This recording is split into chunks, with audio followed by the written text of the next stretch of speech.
Allô tout le monde, merci d'être là pour notre discussion aujourd'hui. On plonge dans des idées assez percutantes qui nous viennent d'Emad Moustak, qui était avant chez Stabilité AI. Oui, salut! Il y a une prédiction qui frappe fort. Il dit que dans à peu près 1000 jours, le travail cognitif, le travail de réflexion, pourrait non seulement valoir plus rien, mais avoir une valeur négative. Ouf! Ouais, ça fait réagir. C'est Ça, une grosse affirmation. carrément. Fait que notre mission aujourd'hui, c'est de décortiquer ça. C'est quoi cette inversion d'intelligence? Pourquoi cette prédiction des 1000 jours? Puis surtout, qu'est-ce que ça implique pour l'économie, pour la valeur du travail humain? Exactement. L'inversion de l'intelligence, comme il l'appelle, c'est le moment où l'IA devient globalement plus capable que les humains pour les tâches intellectuelles. OK, mais attends.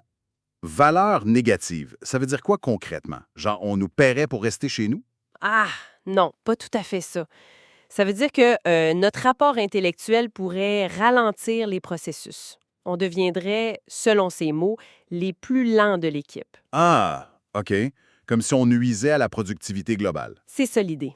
Si tu es sur une chaîne de montage super efficace, puis tu as une personne qui ralentit tout le monde, sa présence coûte plus cher qu'elle rapporte. Elle a une valeur négative pour le système. Puis économiquement, il n'y a pas de marché pour ça. Ben non, pas de marché pour un travail qui nuit ou qui coûte plus qu'il rapporte. D'accord, je saisis. Mais 1000 jours, ça me semble incroyablement court comme délai. C'est quoi les arguments pour une transition si rapide? C'est là que ça devient intéressant. Premièrement, la scalabilité de l'IA. Ça monte en puissance super vite grâce aux GPU, les processeurs graphiques. Tu veux plus d'IA? T'ajoutes des GPU. C'est pas mal plus simple que former des milliers d'humains, là. C'est sûr. L'avantage de la machine. Exact. Deuxièmement, l'endurance. L'IA, ça dort pas, ça prend pas de pause, ça fait pas de burn-out, ça roule 24/7. Mhm. Troisièmement, la précision. Elle fait pas les mêmes erreurs que nous, tu sais, la fatigue, l'inattention, elle est constante. Et cette histoire de jumeaux numériques, ça sonne un peu intense, non? Ça peut paraître fou, mais l'idée, c'est de créer une copie IA d'un travailleur. On l'entraîne sur ses courriels, ses messages Slack, son code, tout ça. OK. Elle apprend à faire le travail, mais surtout, on peut lui apprendre à éviter les erreurs d'humains, puis le coût, potentiellement quelques dollars par jour. Wow. Cloner un employé pour le prix d'un café, c'est fascinant puis un peu épeurant en même temps. C'est exactement ça. Puis ce qui rend les 1000 jours plausibles selon cette analyse, c'est la convergence. Les modèles IA sont plus forts, oui, mais on voit aussi arriver des agents IA. Des agents. Ouais, des systèmes qui peuvent agir, prendre des initiatives, faire un travail utile économiquement, pas juste répondre à des commandes. Ajoute à ça le coût des tokens. Les unités de calcul de l'IA. Oui, le coût de ces tokens-là s'effondre littéralement. Fait que t'as la puissance qui augmente, les capacités d'action qui arrivent, puis le coût qui plonge. C'est la tempête parfaite pour un changement hyper rapide. Maastricht parle de transition de phase, comme l'eau qui gèle soudainement. Pas graduel, mais un basculement. C'est ça. Quand ça va arriver, ça va être partout en même temps, parce que les mises à jour logicielles peuvent déployer les capacités sur tous les GPU quasi instantanément. On n'aura pas le temps de se recycler comme dans le passé. Pas le temps de dire, bon, on apprend tous à coder. Ben non, ça serait trop lent, trop généralisé. Fait que l'IA accumule les avantages. Apprend vite, jamais fatigué, moins d'erreurs, coût en chute libre. C'est ce cocktail-là qui menace la valeur du travail cognitif humain. Et ça nous amène direct aux conséquences économiques. L'équation classique, c'était genre capital plus travail humain égale valeur. C'est ça qui change. Totalement. La nouvelle équation qui se dessine, ça pourrait être capital plus GPU égale valeur. Le travail cognitif humain devient accessoire, voire nuisible, comme on disait. Le capital n'a plus besoin de nous pour créer de la valeur dans plein de domaines. C'est une rupture fondamentale, oui. Les sources parlent d'un bain de sang pour les cols blancs, surtout les postes de débutants. On voit déjà des signes. Oui, on en voit. L'exemple de Duolingo est assez parlant. 1 milliard de revenus, 40 de croissance, mais sans embauche massive. Pourquoi? Parce que l'IA fait une partie du travail. Hmm. Et l'argument, c'est que lors des prochaines récessions, les postes coupés, surtout les postes cognitifs, ils ne reviendront pas. Pourquoi tu réengagerais quelqu'un à 60 000 par an plus les charges quand une IA fait une partie du job pour une fraction du coût? C'est là qu'arrive le calcul un peu fou sur le coût des tokens. Oui, c'est une illustration, là, mais Mostak lance ça. Si un travailleur cognitif utilise l'équivalent de, mettons, 200 000 tokens par jour et qu'une IA fait pareil avec 1 million de tokens. OK. Puis le coût d'un million de tokens sur un bon modèle descend à, disons, 50 cents. Mais ça veut dire remplacer le coût quotidien d'un employé par 50 cents. C'est une estimation choc, mais ça donne l'idée de l'ampleur. 50 cents. C'est difficile à intégrer. Bien sûr, on dit que certains jobs très créatifs, scientifiques, de haut niveau, eux vont être augmentés par l'IA. Absolument. L'IA comme super assistant, c'est sûr que ça va exister pour certains, mais la question, c'est combien d'emplois ressemblent à ça? Une grosse partie des jobs de bureau, que Mostak appelle un peu durement un pays de robots humains, serait menacée de remplacement direct. Pas juste d'augmentation. Non, de remplacement. Et ça va jusqu'à remettre en question le rôle des banques centrales, genre la Fed aux USA. Comment ils gèrent l'économie si ça arrive? C'est une méga question soulevée dans les sources. Normalement, une banque centrale baisse les taux pour que les entreprises empruntent et embauchent. C'est le but. Plein emploi, inflation contrôlée. Ouais. Mais si maintenant, l'argent emprunté sert à acheter des GPU, de la puissance IA, et pas embaucher des humains, comment la Banque centrale atteint son objectif de plein emploi? Son outil principal devient moins efficace pour ça. Ça change toute la logique. Ça pose des questions vertigineuses. C'est quoi la valeur? C'est quoi l'argent? L'avantage d'un pays, ça devient juste d'avoir le plus de GPU? C'est pas mal ça que l'analyse suggère, oui. Le nouvel avantage, c'est la puissance de calcul. C'est pour ça qu'on voit les milliardaires investir massivement là-dedans. Ils parient sur cette nouvelle donne économique. Face à ça, les solutions habituelles semblent coincées. Ben oui, parce que les maths marchent juste plus dans ce nouveau monde-là. OK. Alors, si le modèle actuel craque, qu'est-ce qu'on fait? On entend souvent parler du revenu de base universel, le RBU. Donner un minimum à tous. Mais les sources ici sont pas très optimistes. Pas pantoute, non, et c'est une question de chiffres assez brutal. Un RBU financé par les impôts, même juste au niveau de pauvreté américain, genre 16 000 par année, ça coûterait autour de 5,3 billions par année aux États-Unis. OK. Et le problème? Le problème, c'est que le gouvernement américain collecte environ 4,9 billions en impôts sur le revenu et les sociétés. Fait que non seulement ça couvre pas, mais cette base fiscale risque de diminuer si les salaires baissent et que les profits sont faits par des IA peut-être ailleurs. Les chiffres tiennent juste pas la route. Même si ça venait des profits des géants de l'IA, distribuer des dividendes. Même là, les calculs montrés dans les sources sont pas très encourageants. Mettons qu'OpenAI aux 10 billions un jour. Si tu donnes 10 de ça à tous les Américains, ça fait juste quelques milliers de dollars par personne. Une fois ou peut-être un peu chaque année. Mais c'est loin de financer un RBU décent à long terme. Bon, fait que si les vieilles recettes marchent pas, faut penser autrement.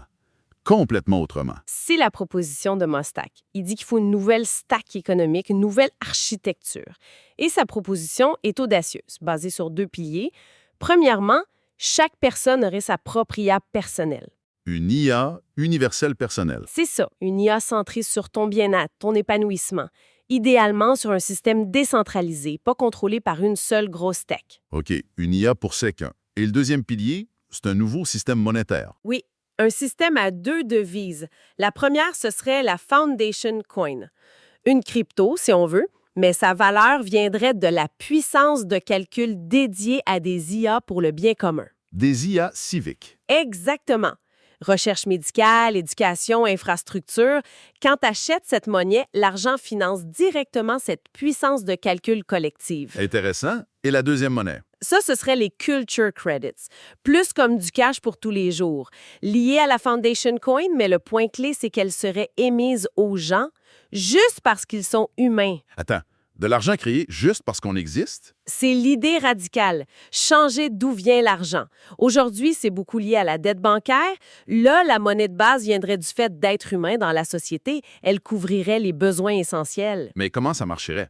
Les IA auraient besoin de cet argent. C'est ça l'astuce. Pour fonctionner dans cet écosystème, interagir avec nous, acheter des trucs que seuls les humains peuvent fournir, jugement, créativité, données spécifiques, les IA devraient obtenir ces culture credits de nous. Ça nous redonnerait un levier économique, même sans job cognitif classique. C'est un changement de paradigme. Énorme. Et il suggère même que l'IA pourrait aider à gérer ça. Oui, il y a cette idée qu'une IA bien conçue pourrait gérer l'équilibre économique de ce système de façon plus rationnelle que les humains, qui sont, humains, avec nos biais, nos politiques court-termistes. Ça semble presque trop beau. Mais les risques de l'IA, on en parle beaucoup. La manipulation, par exemple. C'est un risque majeur, oui. Les sources le soulignent. L'IA est déjà super persuasive. Une étude sur Reddit a montré des agents IA plus persuasifs que 99% des humains. Le risque de wireheading, que l'IA nous manipule pour ses propres buts, est réel. Et la défense contre ça, c'est... Une autre IA. C'est un peu le paradoxe. La meilleure défense contre une mauvaise IA serait une bonne IA personnelle, celle alignée sur nos intérêts, notre bien-être. Mostak insiste là-dessus, il faut une IA qui a skin in the game, un intérêt direct à ce que ça aille bien pour nous. Bonne super intelligence indifférente. Exactement. Pas ce que Nassim Taleb appelle un intellectuel, mais idiot. Faut distinguer l'IA civique, un bon médecin IA, un bon tuteur IA, de la course à l'AGI, l'intelligence artificielle générale, qui est bien plus risquée. Et ce risque d'empoisonnement des modèles, qu'est-ce que c'est au juste? C'est la possibilité de corrompre une IA en l'entraînant avec des mauvaises données, des données conçues pour la rendre biaisée ou malveillante. Une étude récente a montré que c'était possible avec peu de données. Ça ouvre la porte au sabotage à grande échelle. Oui, C'est une des raisons pour lesquelles Mostak estime la probabilité d'une catastrophe liée à l'IA, le P-dôme, à 50 50 ça fait réfléchir. oui. Fait que ça nous ramène à... Si notre intelligence brute perd sa valeur économique, qu'est-ce qui nous reste? C'est quoi la valeur humaine? Les sources explorent des pistes intéressantes. Premièrement, les réseaux, le N dans l'analyse de Mostak. Nos connexions, la communauté, la confiance. Pense à Taylor Swift et ses Swifties. La valeur, c'est pas juste la musique, c'est la puissance de ce réseau. Les relations humaines, au fond. Exactement. Deuxièmement, les interactions. Famille, amis. Ça rappelle la vieille histoire du banquier qui rencontre le pêcheur. Ah oui, celle où le pêcheur a déjà tout ce que le banquier lui promet après des années de travail acharné. C'est ça. La finalité, c'est pas toujours juste l'accumulation. Troisièmement, le jugement, le goût, la curation. Savoir choisir, apprécier. Oui, dans un monde inondé de contenu IA, la personne qui sait choisir, qui a du goût, en qui on a confiance pour recommander, elle a de la valeur. C'est qui recommande, qui compte. Mostak suggère même de regarder au-delà du PIB et de valoriser d'autres capitaux. Matériel, M, intelligence, I, mais aussi réseau, N et diversité, D. Ça rejoint la question de Clayton Christensen. Comment on mesure une vie réussie? Si c'est plus juste le salaire, qu'est-ce qui compte? C'est une question profonde pour chacun d'entre nous, oui, et ça va même plus loin. Ça touche à notre compréhension de la réalité. Une idée fascinante dans les sources, c'est que l'IA semble découvrir des principes fondamentaux. Pas juste exécuter. Non. AlphaFold pour les protéines, les modèles de diffusion pour les images, ils trouvent des structures sous-jacentes, comme s'ils comprenaient le monde à un niveau plus profond. Wow! Mostak va jusqu'à suggérer que les maths derrière l'IA, optimisation variationnelle, principe d'énergie libre, pourraient être les lois fondamentales de l'univers. Ça pointe vers un univers qui serait lui-même une sorte de calcul. Une simulation mathématique. C'est l'idée vertigineuse. Et l'efficacité de l'IA à compresser l'info dans les espaces latents, ces résumés de la réalité, pourrait être un indice. Si l'univers est un calcul et que l'IA maîtrise ça, et si en plus, cette intelligence devient trop bon marché pour être mesurée, quasi gratuite. Ben, ça renforce l'idée que notre avantage cognitif s'effrite économiquement. L'intelligence devient une commodité. Ce qui mène à une pensée finale assez troublante dans les sources. Est-ce que cette transition vers une intelligence non biologique, c'est le grand filtre? L'obstacle qui expliquerait pourquoi on ne voit pas d'autres civilisations avancées. Peut-être que toutes les civilisations arrivent à ce point, et c'est là que ça passe ou ça casse. Ça donne le vertige. Ce qui ressort, c'est qu'on est sûrement au début d'une transformation majeure, rapide, profonde. Déclenchée par cette inversion de l'intelligence, oui. Le rythme semble s'accélérer de façon exponentielle. La question clé qui demeure, c'est celle de la valeur. Si notre capacité à penser pour produire vaut moins, qu'est-ce qui définit la valeur humaine? Notre rôle? Notre place? Et une dernière piste peut-être pour ceux qui nous écoutent, si les maths de l'IA sont peut-être les maths de la réalité et que cette intelligence devient omniprésente et gratuite, qu'est-ce que ça signifie être conscient, être humain dans cet univers computationnel? Qu'est-ce qui fait notre spécificité quand le calcul pur n'est plus notre force? C'est immense comme question, mais il va falloir y penser sérieusement.